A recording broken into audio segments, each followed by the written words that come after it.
Okay, જો આસ્થા દેખાય છે ને અહીંયા. જો પહેલા પ્રોજેક્ટ આપણે ક્રિએટ કરીએ ત્યાંથી આપણે થોડું સ્ટાર્ટ કરીએ. રેકોર્ડિંગ કરવાનું હતું મારે એટલે ફાઇલની અંદર ફ્લટર પ્રોજેક્ટ, બરાબર. ફ્લટર પ્રોજેક્ટમાં અહીંયા તમારે ફ્લટરનું જે છે એ નામ આપવાનું. આજે આ તો એસટીકે પાથ છે, બરાબર. અહીંયા નહીં આપવાનું કંઈ. અહીંયા આપણે સિલેક્ટ કરવાનું ફ્લટર, પછી નેક્સ્ટ આપવાનું. પછી એની અંદર અહીંયા તમારા પ્રોજેક્ટનું નામ આવે. શું આવે? Project name. એ સ્મોલમાં લખવાનું, બરાબર. પછી અહીંયા આ લોકેશન છે, તમારે પ્રોજેક્ટ જ્યાં સેવ કરવો હોય ને એનું લોકેશન છે અહીંયા. અહીંયા, બરાબર. પછી અહીંયા પ્રોજેક્ટનું ડિસ્ક્રિપ્શન, પ્રોજેક્ટ શેના માટે બનાવો છો એનું ડિસ્ક્રિપ્શન તમારે અહીંયા લખવાનું, બરાબર. પછી અહીં છે પ્રોજેક્ટ ટાઈપ. તો પ્રોજેક્ટ ટાઈપ અત્યારે આપણે શું છે? એપ્લિકેશન છે. શું છે? એપ્લિકેશન. પછી આ પ્રોજેક્ટનું પેકેજ નેમ છે. શું છે? Package name. તો પેકેજ નેમ છે ને તમારે ઓલવેઝ કાં તો કોમ ડોટ એક્ઝામ્પલ નહીં રાખવાનું, બરાબર. તો શું રાખવાનું કે ભાઈ કોમ dot application name dot my app, બરાબર. આ રીતે કંઈ રાખવાનું. બીજું આની અંદર તમે જે લેંગ્વેજ બનાવો છો, બરાબર, એપ્લિકેશન, એ એપ્લિકેશન તમારે શું કરવાનું અહીંયા લેંગ્વેજ કઈ કઈ સપોર્ટ થાય, પ્લેટફોર્મ કયા કયા સપોર્ટ થાય એ તમારે અહીંયા ડિફાઇન કરવાના છે. દેખાય છે અહીં બધા. અને બીજું અહીંયા જે તમે લેંગ્વેજ બનાવો છો, જેમ કે તમે અહીંયા એપ્લિકેશન બનાવો છો એન્ડ્રોઈડ માટે, બરાબર. તો એન્ડ્રોઈડમાં બે લેંગ્વેજ છે, જાવા અને કોટલિન. ખબર છે ને? એ તો એમાં તમારે કઈ લેંગ્વેજમાં અત્યારે ડેવલપમેન્ટ કરવાનું છે એ લેંગ્વેજ તમારે સિલેક્ટ કોઈ બી એક કરી દેવાની, બરાબર. જનરલ અત્યારે યુઝ કરતા હોય છે કોટલિન. શું કરતા હોય છે? કોટલિન, બરાબર. દેન પછી શું આપવાનું? ક્રિએટ આપી દેવાનું. શું આપવાનું? ક્રિએટ. ઓકે. પછી અહીંયા કેન્સલ કરું છું. બીજું અહીંયા હવે જ્યારે તમે પ્રોજેક્ટ ક્રિએટ કરો ને પછી આ ટાઈપનું આખું સ્ક્રીન આવશે. દેખાય છે? એમાં છે ને અહીંયા તમારે સિલેક્ટ કરવાનું પ્રોજેક્ટ. દેખાય છે અહીંયા પ્રોજેક્ટ? એમાં જવાનું. અને એની અંદર જો આ લીપ ફોલ્ડર દેખાય છે, તો આપણે પહેલાં ડિરેક્ટરી સ્ટ્રક્ચર સમજીએ. તો એમાં પહેલું ફોલ્ડર છે આ એન્ડ્રોઈડનું. એન્ડ્રોઈડનું કંઈ ચેન્જીસ કરવું હોય તો એના માટે, બરાબર. અત્યારે આઈઓએસનું છે આઈએસનું. ત્યાં મેઇન છે આપણું લીપ ફોલ્ડર છે ને, લીપ ફોલ્ડર. લીપ ફોલ્ડરની અંદર આપણે બધું અત્યારે કામ કરવાનું છે. એની અંદર ડોટ ફાઇલ હશે. દેખાય છે? બીજા બધા પ્લેટફોર્મ છે, Linux, Mac OS, Windows, web છે ને, આ બધા પ્લેટફોર્મ છે. એની અંદર ઓટોમેટિક ફાઇલ બનતી જાય આની જો છે ને અહીંયા. એ આપણે અત્યારે કંઈ કરવાનું નથી. આપણે અત્યારે ખાલી ફોકસ કરવાનું છે એના ઉપર, મેઇન ડોટ ડોટ પર, બરાબર. હવે લાસ્ટ આપણે શું છે? અહીંયા એપ્લિકેશન રન કરી ક્રોમની અંદર અહીંયા સિલેક્ટ કરી દઉં, બરાબર. અને આ એપ્લિકેશન આપણે રન કરી દીધી. અત્યારે કોડિંગ મેં નથી કર્યું, પણ બાય ડિફોલ્ટ જે કોડિંગ આવે છે એડિશન વાળું એ અત્યારે આપણે જોઈએ ખાલી, બરાબર.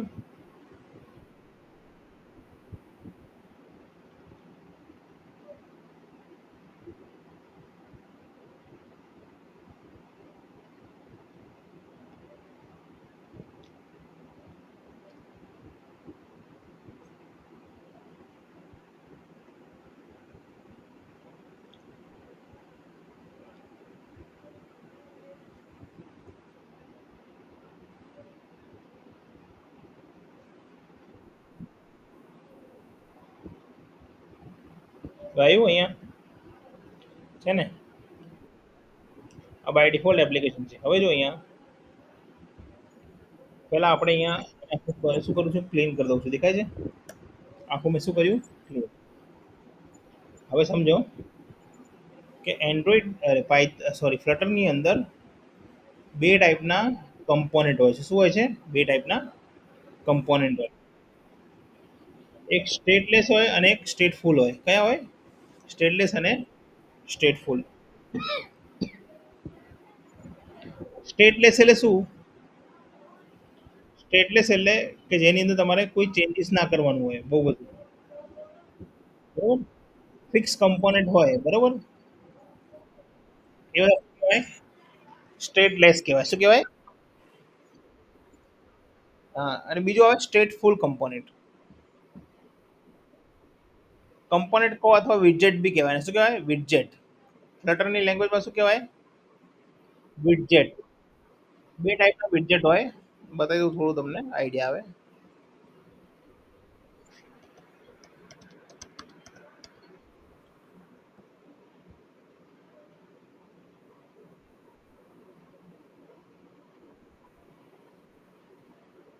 જો છે two types. How many types of widgets in Flutter? Two types of widgets છે. એમાં પહેલું છે અહીંયા સ્ટેટલેસ છે, અને બીજું છે અહીંયા સ્ટેટ ફૂલ. બરોબર. હવે જો અહીંયા બંનેમાં શું ડિફરન્સ છે? જો અહીંયા stateless widgets are static, don't hold mutable state છે. એટલે શું સ્ટેટિક નો મતલબ કે ભાઈ એકવાર તમે જે વેલ્યુ આપી હોય ને, પછી એની વેલ્યુ તમે ચેન્જ ના કરી શકો. ફોર એક્ઝામ્પલ તમે એક ટેક્સ્ટ બોક્સ લીધું, બરોબર. હવે એની વેલ્યુ તમે શું નાખી, પહેલેથી આપી દીધી કે ભાઈ એબીસી હે ને. પછી તમે એવું એવું કહેવા માંગો છો કે ભાઈ હવે એબીસી ની જગ્યાએ મારે એક્સ વાય ઝેડ કરવું છે, તો ના થાય. આઈડિયા આવ્યો? તો એના માટે શેમાં કામ કરવું પડે મારે? સ્ટેટ ફૂલ ની અંદર કામ કરવું પડે. એના માટે સ્ટેટ ફૂલ ની અંદર દેખાય છે. બરોબર. બે ટાઈપના મેઇન વિડજેટ હોય છે. કેટલા ટાઈપના હોય છે? બે ટાઈપના વિડજેટ હોય છે. બરોબર. તો અહીંયા પહેલા જોઈએ વિડજેટ ઇન ફ્લટર. વિડજેટ એટલે બધા કમ્પોનેન્ટ કહેવાય. શું કહેવાય? બધા કમ્પોનેન્ટ. જો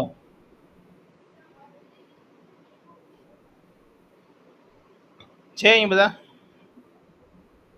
input, layout, interaction, scrolling, style, tax છે ને. આ બધા શું છે? બેસિક બધા વિડજેટ. બરોબર, વિડજેટ કે બરોબર? હા, આ બધા વિડજેટ. પછી આપણે એનું ઇન્ટરેક્શન પછી કરવાનું છે, અત્યારે એને જોવાનું નથી. પહેલા આપણે જોવાનું છે એપ્લિકેશન હવે કઈ રીતે બનાવવાની. એની અંદર પહેલા શું હોય? પહેલા તમારે ઇમ્પોર્ટ કરવાનું. શું કરવાનું? ઇમ્પોર્ટ. જો જ્યારે તમે એપ્લિકેશન બનાવો છો ને, જ્યારે તમે ફર્સ્ટ ટાઈમ બાય ડિફોલ્ટ જે એપ્લિકેશન મળે ને, એની અંદર જો પેકેજ બાય ડિફોલ્ટ કયું હોય? જો અહીંયા મટીરિયલ વાળું છે. મટીરિયલ વાળું, બરોબર. એનું અત્યારે કઈ લેવા દેવા નથી આપણે. તો ફંક્શન ક્રિએટ કેવી રીતે કરવાનું, અને કઈ રીતે સ્ટેટલેસ સ્ટેટફુલ વિઝિટ લેવાના? તો એની અંદર ઓલવેઝ પહેલા તમારે શું લખવાનું? Void main. શું લખવાનું? Void main. બરોબર. વોઇડ મેઇન પછી અહીંયા તમારે લખવાનું રન એપ નામની મેથડ. કઈ method? Run app. Run app ની અંદર અહીંયા જે છે, અહીંયા કઈ છે? મટીરિયલ વાળી. જો દેખાય છે અહીંયા મટીરિયલ છે ને, એને કોલ કરવાની અહીંયા. જો પેકેજ ઓટોમેટિક ઇમ્પોર્ટ થઈ જશે. દેખાય છે ઉપર? બરોબર. હવે જો તમે અહીંયા એસટી લખશો ને, શું લખવાનું ખાલી? એસટી. એટલે બે કમ્પોનેન્ટ દેખાશે તમને. જો સ્ટેટફુલ અને સ્ટેટલેસ છે. આપણે શું લેવાનું? સ્ટેટ લેસ લેવાનું. અને એનું નામ આપવાનું કોઈ બી તમારે આપી દેવાનું. For example my app. શું આપ્યું મેં અહીંયા? માય એપ આપી દીધું.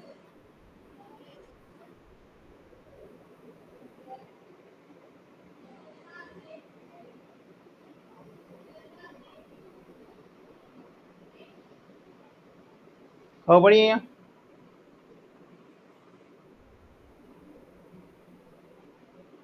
ઓકે. હવે છે ને અહીંયા રિટર્ન વિડજેટ બિલ્ડ. એની અંદર તમને એક મળશે અહીંયા કન્સ્ટ્રક્ટર. દેખાય છે? એક્સટેન્ડ શું થયેલું છે અહીંયા? સ્ટેટલેસ વિડજેટ. શું છે અહીંયા? સ્ટેટલેસ વિડજેટ. એની અંદર શું નામ આપ્યું આપણે ક્લાસનું? માય એપ છે ને. શું નામ આપ્યું આપણે? My app. ક્લાસનું નામ શું આપ્યું? માય. યસ, ગમે તે આપી શકો તમે. હવે આ વિડજેટ વિડજેટ એટલે શું? આપણું ડિઝાઇનિંગ, જે કમ્પોનન્ટ આપણે બનાવવાના હોય ને એ આપણે આની અંદર લખવાના છે, એની અંદર વિડજેટની અંદર. તો જો અહીંયા રિટર્નમાં વિડજેટની અંદર શું છે? અહીંયા બિલ્ડની અંદર છે બિલ્ડ કન્ટેક્ટ. શું છે અહીંયા? બિલ્ડ કન્ટેક્સ્ટ છે ને? શું છે અહીંયા? Build context. કન્ટેક્સ્ટનો મતલબ શું છે કે એ કયા ક્લાસમાં કોલ થઈ રહ્યું છે, બરોબર? બિલ્ડ ફ્લટર જો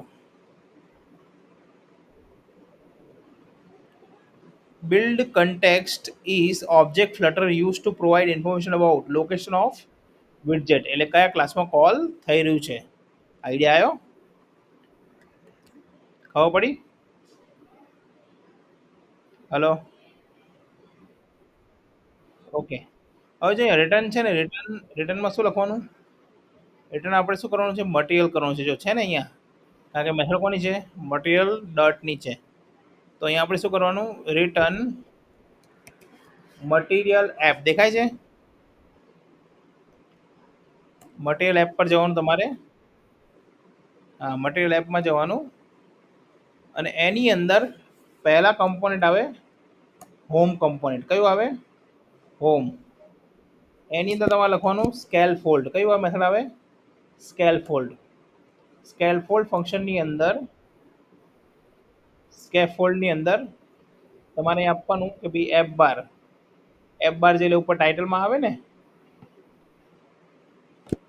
F F bar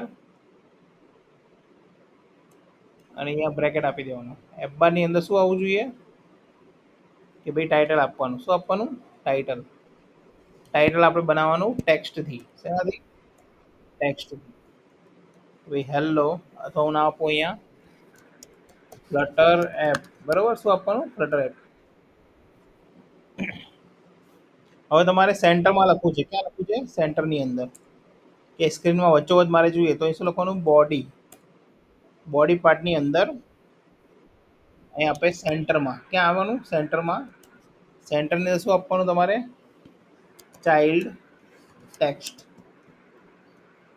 hello, this is first app. બરોબર?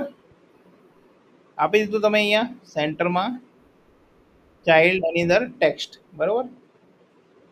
હવે જો આ ફંક્શન આપણે બનાવ્યું, ક્લાસ આપણે જે બનાવ્યો માય એપ, એ તમારે રન એપની અંદર ક્યાં લખવાનું? અહીંયા આ રીતે લખી દીધું. હવે મને રન કરીશ એટલે શું આવશે? અહીંયા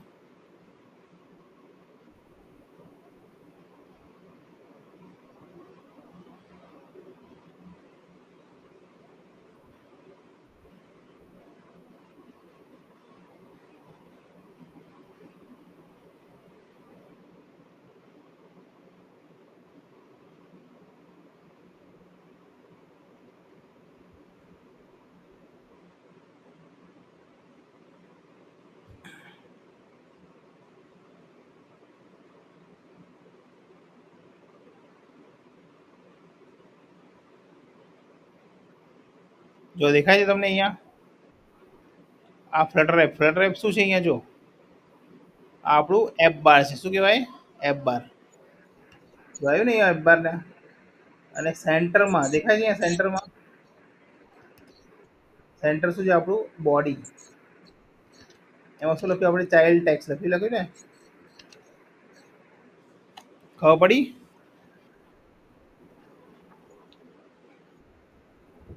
બરોબર? પહેલા આટલું બનાવો તમે, જાતે એપ્લિકેશન બનાવો અને મને વિડીયો રેકોર્ડિંગ કરીને મોકલો. બરોબર? હા. પછી આગળ જે કમ્પોનન્ટ છે, આ બધા કમ્પોનન્ટ ચાઇલ્ડ શું છે, બોડી શું છે, એ બધું મારે મેન્યુઅલી થોડું લખાવવું પડશે. બરોબર? તમને પહેલા આટલું સ્ટ્રક્ચર બનાવી દો, પછી આપણે આગળ જોઈએ.